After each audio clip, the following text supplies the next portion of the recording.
babeeyo abaami n'abakyala abavubuka n'abatennyo gano ge mawulire gaffe ku ngoma nga gakusomebwa Jason ne Lady Slike.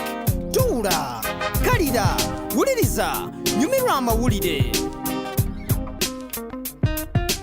Ebyabakyala okutulugunyizibwa mu maka tebitera kwogerwako yadde nga kino kikyamu nnyo kitera okubuusibwa amaaso. Kuno okutulugunyizibwa kwetoolodde Ssemazinga Africa. Era waliwo luno olugero okuva mu Nigeria okumala omwaka waliyo omwami yatulugunya mukyala we oluvannyuma n'amutta. Naye mulirwana waabwe Salisu Titus yalaba nga kino tekyali mu mateeka bw'atyo n'atandikawo enkola emanyiddwa nga Men a Scam, omukutu ku mutimbagano oguli mu nkola ya data. Ng'era ewatali abakuba ku mukono abakyala bagweyungako okwogera ku nsonga z'okutulugunyizibwa. Guno omukutu guddukanyizibwa Salisu ne bakiyambi basatu Puliida ne bakafulu mu by'omutimbagano. Akalulu kakuba mu nkola yaabwe gye bayita Scumbag, ng'era oyo abasinze mu balondeddwa weebwe ekya Scumbag w'omwezi. Akiina okuva mu Lagos ye yasinga n'ayitibwa Scumbag w'omwezi. Enkola yaabwe ku mutimbagano eyamba abakyala ababadde bafa ekisiiri. Addukanya enkola eno ayamba abo abali mu buzibu n'abalina ensonga ezeekuusa ku kufa, ng'era wano abalina obuyinza okusaba abayambi okukyenyigiramu. Era ensonga ezikwata ku mukyala ziba zikuumibwa butiribiri. Naye gwe kino okirowoozaako ki? Guno omukutu gwabwe olaba nga gwa mugaso. Bano olaba nga bayinza okulwanyisa okutulugunyizibwa mu maka. Ennyanja z'ensi n'ebitonde ebizirimu biri mu bulabe olw'akasasiro ne kazambya zisuulibwamu awamu n'envuba mbi.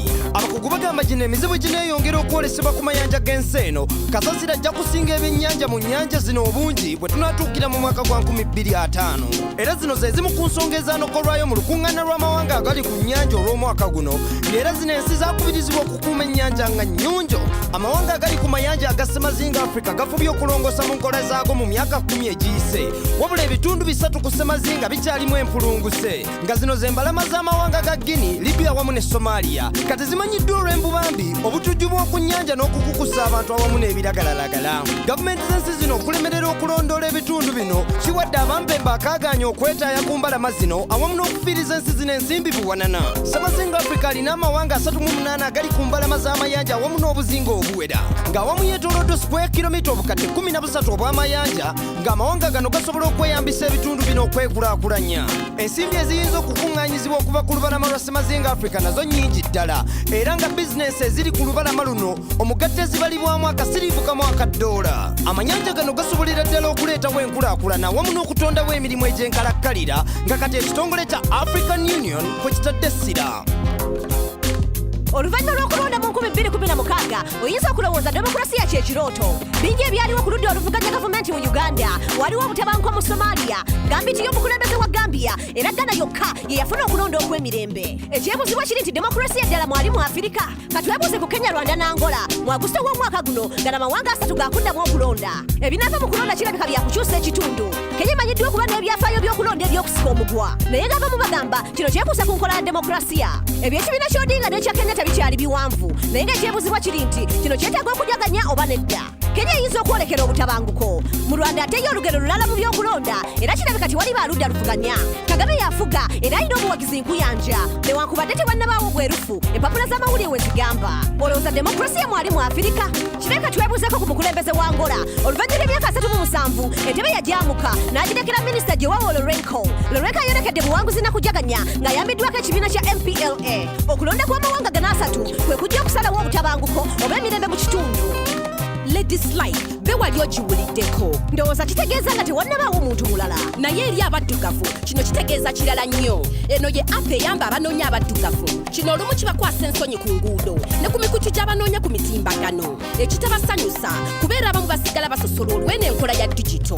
Okwagala okuyamba abaddugavu bannaabwe abaakola bbe baalowooza mu ngeri ey'enjawulo, ng'era batuukirira abo abeetaaga abanoonya.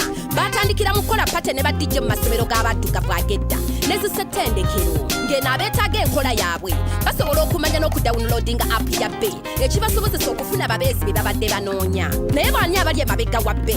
Bano mwe muli Justin ne Brian Gerald, Abamerika bakaddugala ababiri, ne Jordan Kunzika omutuuze ava mu Angola ng'ate mu Amerika. Kunzika yali omu ku bayizi ba Google be yasomesa era ne bayita bulungi ddala nga bayambiddwa ku Microsoft ne Google abali ku ntiiko ya tekinologiya.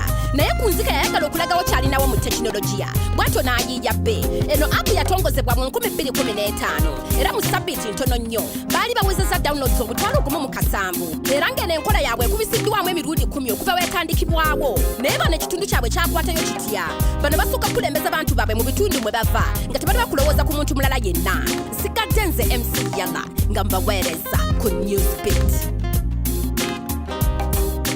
Ago ge gabadde amawulire gaffe ku ngoma n'olulala tuula owuliriza amawulire amalala agokya sigadde nze Jay Sentino ne Lady Slike gano ge mawulire ku ngoma wulira amawulire tuula kalira wuliriza goberera okuva mu studio mpaka ku street ge mawulire goberera engoma goberera engoma goberera engoma yes goberera engoma goberera engoma goberera engoma goberera engoma yes goberera engoma